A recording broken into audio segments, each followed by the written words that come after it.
Temos uma outra pauta aqui, pessoal, que é aquele caso da Choquei, né? Daquele perfil de fofocas, que acabou resultando, infelizmente, na morte de uma jovem, a Jéssica, que teve uma notícia falsa publicada por esse perfil, pelo perfil da Choquei. Na verdade, foi publicada no primeiro momento por um outro perfil, menor, um garoto do blog, se não me engano o nome, falando uma besteira ali, um suposto relacionamento dela com o influenciador, o Whindersson Nunes.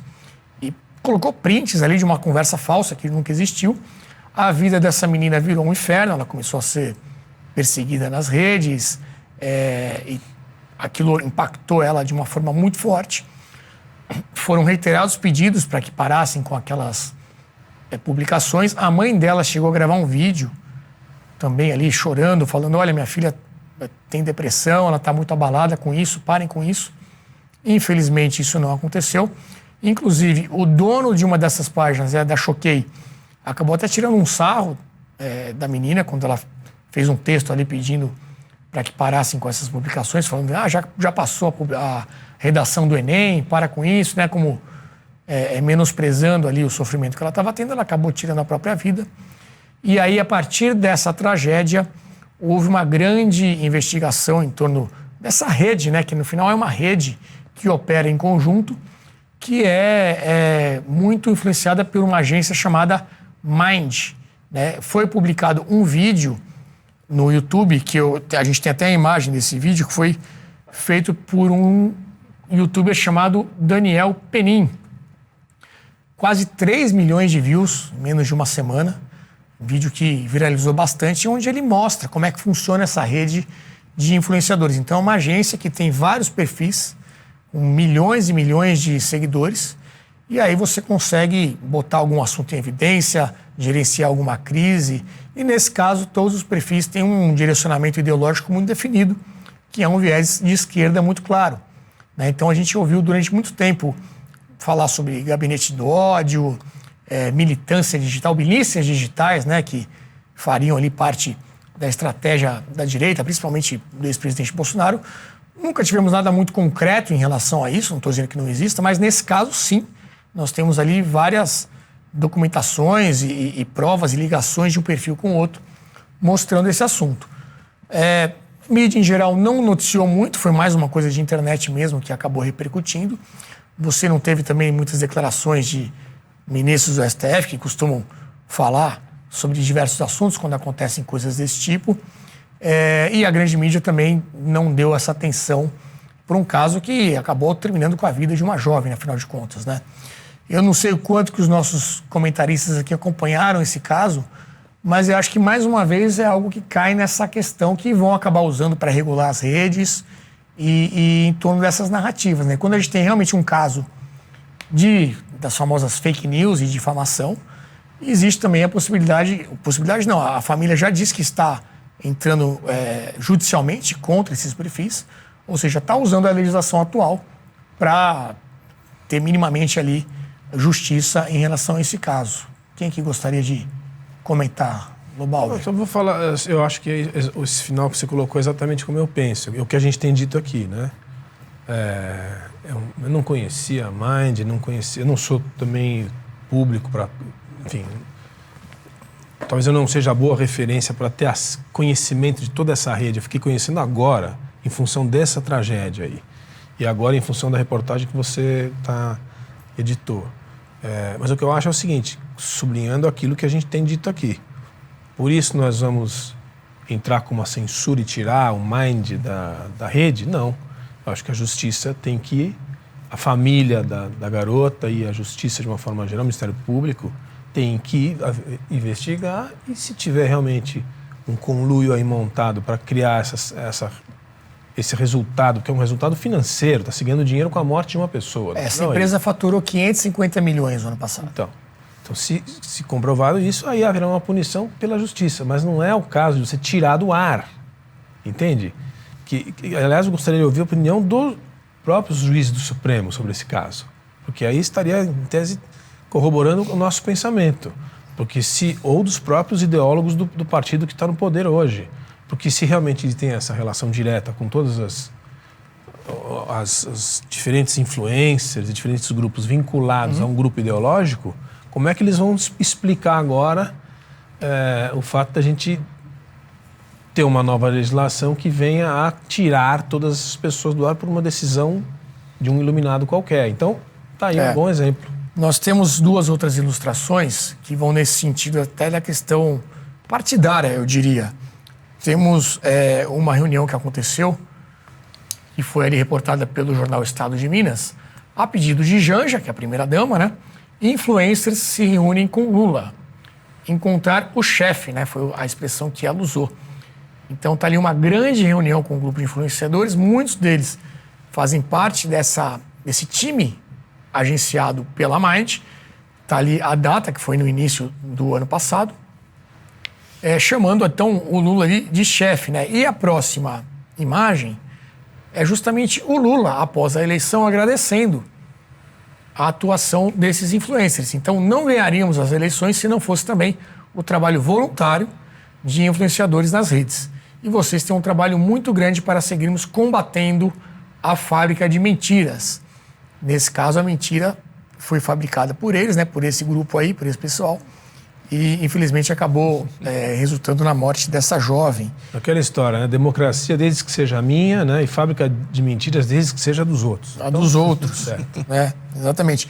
Você falou em tirar do ar, muitos perfis desse pessoal acabaram saindo do ar voluntariamente. Então, vários influencers aí apagaram seus perfis. Lembrando de cabeça aqui, aquele Castanhari, né? Que fala muito sobre vídeos sobre história, né? Tem aquele canal Nostalgia.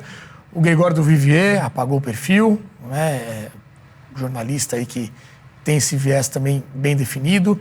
Thaís Carla, a produção me avisa aqui. Cauê Moura, muita gente, depois que estourou essa bomba aí, acabou apagando. A gente não sabe por quê, a gente não sabe se tinha algum conteúdo ali que pudesse incomodar ou se aproveitaram esse problema aí para sair de vez das redes, mas houve esse caso. Tem que lembrar dos Mavis, né? Tem que lembrar que os Mavis não... Isso não é novo, né, Luiz? Não é novo. Então, isso é uma nova variante do que era o MAV. Né? O que é o Mavis? Pois é, eu esqueci a nomenclatura exata, eu esqueci. Era movimento ativista virtual, ou era alguma coisa assim que existia dentro... Era uma sigla que... É uma sigla, alguma coisa... Identificava esse trabalho digital.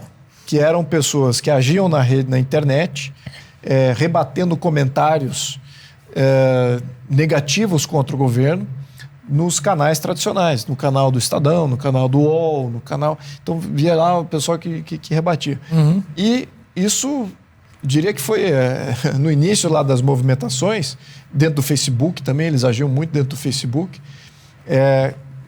que das movimentações que surgiram em 2014, 2015, 2016, foram os levantes para tirar a Dilma, para fazer o impeachment da Dilma, os Mavis estavam ativíssimos.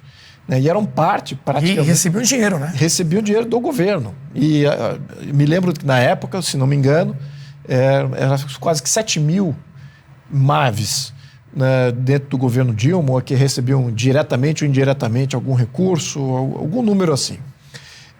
Inclusive, desculpa, aquele perfil famoso Dilma Bolada. Dilma Bolada. Que talvez as pessoas se lembrem. Que hoje está em algum cargo também, recebendo um bom dinheiro. Exatamente. Então, agora, temos uma nova versão do que eram os Mavis. Os influenciadores, aí você veja que é mais canais de fofoca ou de comentários mais rasos sobre notícias de diferentes facetas. Militante ativo virtual, produção. Militante ativo virtual, pode ser exatamente isso. Então, agora migrou para até que seja uma empresa, né, que receba os dotes do governo como se fosse uma empresa de mídia. Qual é a diferenciação da Mind para a Globo? Sim. Fazem a mesma coisa, só que em diferentes canais. Então, eu acho que ali esse tipo de prática, se ela for exposta como sendo criminal, que na minha opinião sobretudo quando, ao menos esses influenciadores que estiveram difamando essa coitada que veio a falecer, estavam difamando, ele é um crime de difamação, não tem a mínima dúvida, com agravante. Né? Então ali já tem uma violação. Fora aí a questão do agravante, tudo isso vai ser exposto, isso vai ser levado à tona, tendo que isso é um braço, né? É um braço importante para o governo, que eu gostaria de ver. Esse vídeo que eu citei no início aqui, desse bloco, explica bastante. Quem não viu ainda, eu recomendo que pesquise. o vídeo do Daniel Penin, que expõe como é que funciona, né? Claro, o método em si ele não pode ser criminalizado, mas a forma que foi feita ali e a difamação que aconteceu nesse caso, acho que fica bem explícita nesse vídeo que ele traz o histórico todo desse caso aí que a gente está comentando. E você comentou até da Globo, o jornal Globo não tinha falado nada sobre esse caso durante uns bons dias desde que aconteceu a morte da garota. E quando resolveu se pronunciar, foi da seguinte forma, nós temos aí a imagem, o Globo Política. Recebi ameaças de morte, disse CEO da Mind, após ofensiva bolsonarista no caso Choquei. Então a Mind aqui, o Jean Turco, aparece como vítima, né, de uma ofensiva bolsonarista que teria ameaçado de morte. Estão vendo? É o esse dono do site. O enésimo caso de desonestidade intelectual. É isso que eu estou falando. Nenhum caso de morte de um adolescente, nem disso dá para falar honestamente. Tem que botar bolsonaristas no meio também, qualquer coisa. Terrorista, genocida, fascista, bolsonarista, golpista, etc. É isso. O debate público, infelizmente, está totalmente podre, corrompido. É só um joguinho muito, muito sujo. Se instrumentaliza politicamente até a morte de uma coitada adolescente. Agora, eu também não conhecia estes casos, não sei nem quem é a maioria daqueles influencers lá, alguns ouvi, etc. Mas aí pesquisei para o programa, me preparei um pouco, li e tentei entender do que se tratasse. E aparentemente, por um lado, parece nada demais, assim, além da morte, claro, triste e grave da menina, mas assim, parece nada de ilegal por um lado, porque afinal são pessoas, influencers, canais, que falam coisas online. Às vezes verdade, às vezes mentira, às vezes parece intencionalmente, às vezes não, etc. Parece também que haja uma certa coordenação entre eles, com esse guarda-chuva da Mind, etc., do CEO lá, etc. e tal. Só que depois parece que também há algo a mais, né? Além da questão de... Então, em alguns casos o que eles fazem, aparentemente, criam mentiras, fake news, como neste caso, aparentemente foi um print criado, né, falsificado. E claro que estão ainda no ar, porque se fosse da direita já estariam fora do ar, o Telegram com multa, já teria o STF e a Polícia Federal na casa do influencer lá. Ok. Mas aí, como é do bem, tá tudo tranquilo. Então, criam fake news, destroem a reputação de algumas pessoas, cancelam algumas pessoas, etc. E quando for verdade, talvez é menos grave. O problema é que muitas vezes tudo isso é montado, é criado, etc. E se por um lado, qual é o joguinho? Se por um lado parece que se criam essas mentiras para gerar interesse, para gerar visualizações, views, etc., e aí lucrar, por outro lado, também há a conexão política, que veio até pela notícia que vocês trouxeram. Tudo indica, temos que tomar cuidado em como falamos, tudo indica que haja uma certa presença da Janja nessa área e ligações com estes influencers. Então, talvez, qual jogo está surgindo aí? Por um lado, se criam essas notícias espetaculares, etc., para gerar, por dinheiro mesmo, para lucrar. Por outro lado, para gerar engajamento, para ter seguidores, followers, para depois utilizar também para fins políticos.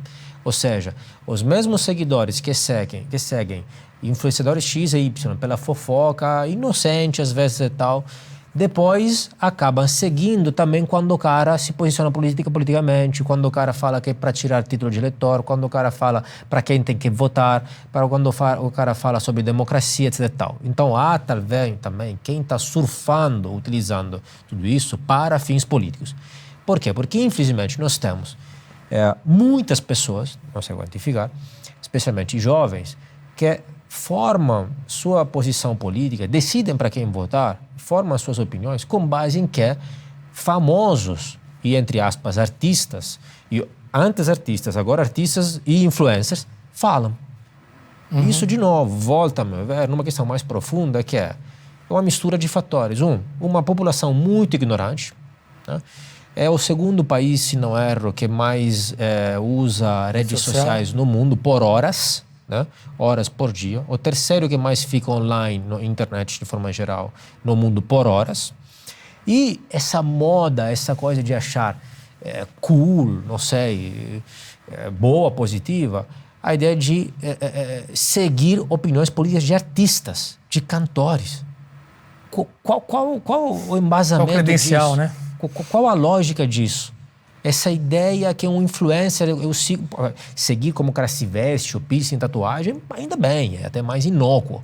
Agora, seguir também politicamente, e aí você vê também que a maioria dos artistas são politicamente engajados e são forçados, incentivados a se engajar politicamente. Este instrumento da arte, da cultura para fins políticos, né? De novo, não vamos fingir que não sabemos qual é a raiz disso. A raiz disso, de novo, é marxismo, gente. Que depois usa as marionetes adolescentes, pega eles pela tatuagem, pelo piercing, pela moda, por temas supostamente inocentes, mas aí compra eles através disso e depois aí, bom, agora o pacote está pronto, você faz isso, então também tem que votar para esses candidatos. Campanha, inclusive, para tirar o título de eleitor. Né, exatamente. Nós dessa turma que temos essa tatuagem, que compramos esta marca, que nós vestimos assim, votamos todos para este cara aqui. Você não pode sair da turminha. Por quê? Porque, na verdade, é uma socialização. Eu voto, o comportamento político, uma socialização, ou seja, você pertence a um grupo, uma tribo, e aí você também vai votar para o cara X ou Y. Não é uma escolha racional, um estudo, você estuda 4, 5 correntes filosóficas, aí você escolhe racionalmente, aí eu concordo mais com essa, com o conservadorismo britânico, com o comunitarismo. É socialização. Isso acontece. E isso me mostra, e termino, que a luta política está e será sempre mais jogada online. Os pesquisadores dessa área podem ficar já atentos, porque este é o novo joguinho e se torna sempre mais sutil. É nova, então por definição é difícil de perceber, de notar, porque algo é um fenômeno novo e é muito mais sutil. Não pensem que sejam coisas inócuas, inocentes, porque às vezes, muitas vezes, como parece neste caso, tem na verdade um pano de fundo político por trás.